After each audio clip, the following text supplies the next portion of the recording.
name is Amy Catherine Bell Ho. My name is Jeramy Jenming Bell Ho.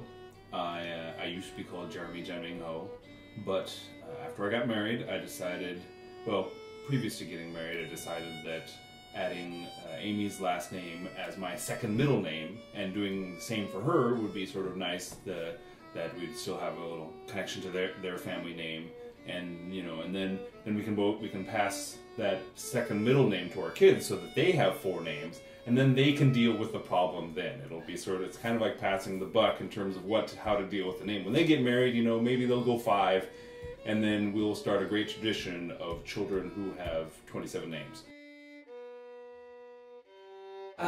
It was a surprise to me, actually. He had done most of the process by the time he told me, and I was very surprised and very pleased. I definitely expressed some reservations about changing my name, like right from the start. And I think at this point we've agreed that once we have kids, you know, I'll change my name and we'll all be the Ho clan. But for now, I'm sort of, I think the Social Security people recognize me as Amy Bell Ho, but otherwise I'm still Amy K. Bell. And I also write under the name Amy K. Bell. So, cool. Yeah, but it was a surprise. But I feel, I think it was very sweet, and I think I'm excited to become a Ho. What a beautiful face I have found in this place that is circling all around the sun. What a beautiful dream I could flash on the screen in a blink of an eye and be gone from me. Soft and sweet, let me hold it close and keep it here with me.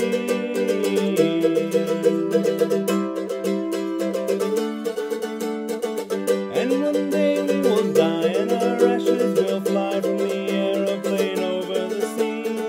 But for now we are young, let us lay in the sun and count every beautiful thing we can see.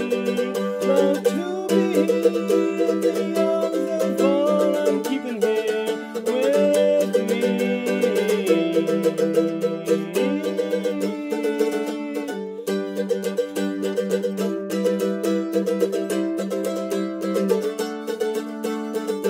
What a curious life we have found here tonight. There are sounds from the street. There are lights in the cloud and a ghost all around. Hear voices that's rolling and ringing through me. Soft and sweet, hear the notes of bend and reach above. We met at an English language spelling contest.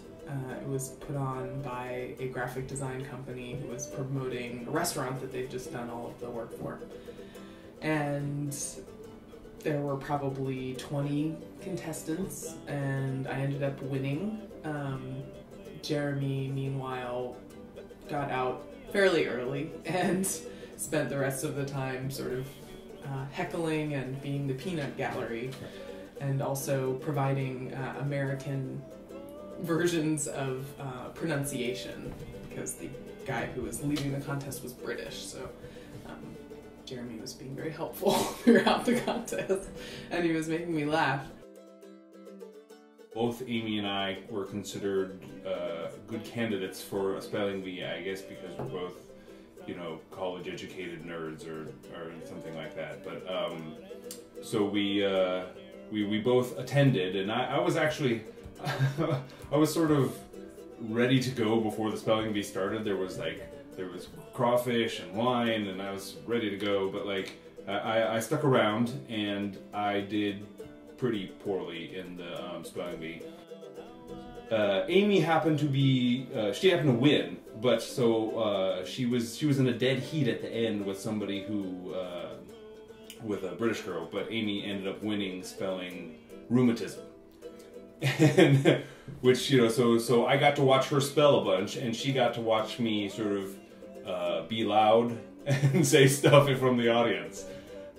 So she won, and then that was the sort of gave the in. I had something that I could talk with her about, and be like, oh, congratulations, I'm Jeramy. Here's my chance to introduce myself. And she was extremely receptive to that. She like laughed and smiled, and as I went away from there that night, I messaged my friends who knew her, and I said, oh, does she have a boyfriend? And she did not, and they were like, oh, we'll take care of it. We're gonna get you. We're gonna have a party, and it's gonna you'll get to introduce. We'll set you up. And I said, okay, and that was like, I think that was in the end of November, and by December nothing happened. So I was like, well, I'm not gonna just wait for that to continue. And so I messaged Amy directly and said, hey, do you want to go out? And she said, well, I'm going back to the United States in 2 days, so it was a little bit of a little tight. And so she said, but when I get back, we'll go out. And I was like, okay, well, that's fine. Either she's letting me down nicely, or she's actually interested and we'll go out. And I will just have to wait and see.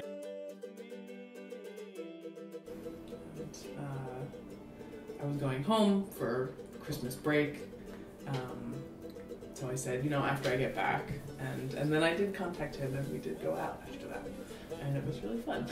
We went to the restaurant, back to that restaurant, because my prize for winning the contest was a dinner for two, so I took him out on a coupon.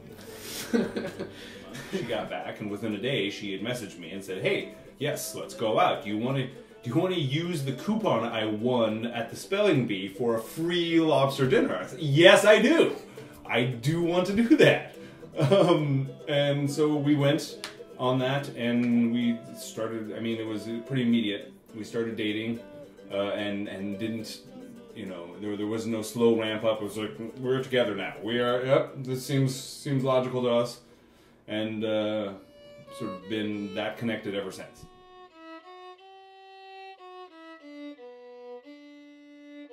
I think I wrote these poetic wedding vows, which I don't remember quite as much, but I was very nervous to say them.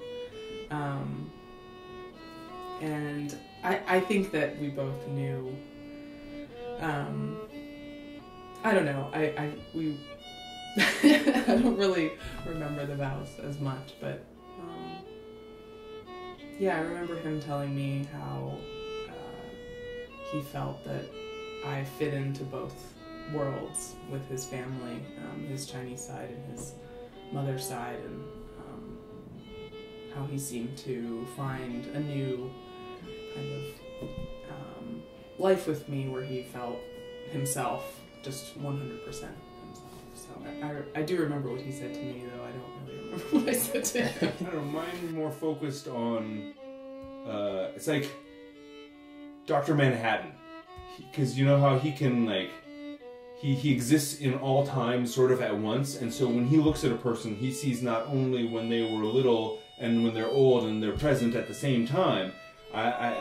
Somebody made this comment that my vows sounded like Dr. Manhattan, because my point was that sort of like, all the people that everybody changes over time, so all the people that I have been, and all the people that I am, which is, I guess one right now, and all the people that I will be, I'm here for you, I'm your husband, I love you, and so that's the thing that I remember most about my vows. The part that sticks with him most is just sort of as the past Jeramy and the present Jeramy and the future Jeramy sort of all smashed into one.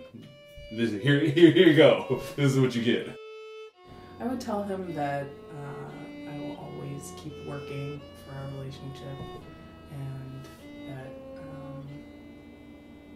I'll always bring him what it is that I'm thinking. So whether that's something joyful or something anxious, I'll take it to him, and we'll go through life together.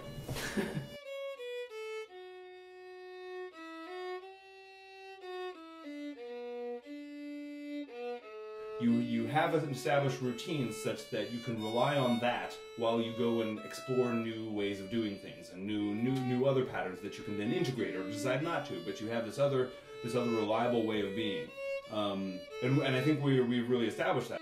But yeah, I say that I would acknowledge that establishment of that pattern and give her my commitment to say that I'm ready to do the next thing, whether it be have kids or if for some reason we decided there was a different thing that we're gonna do, like whatever it is. So let's add that to the list, you know.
Do you remember what word you got right to win the contest? It was rheumatism. Yes. Can you- RHEUMATISM. I don't know, but maybe. Yeah, hopefully.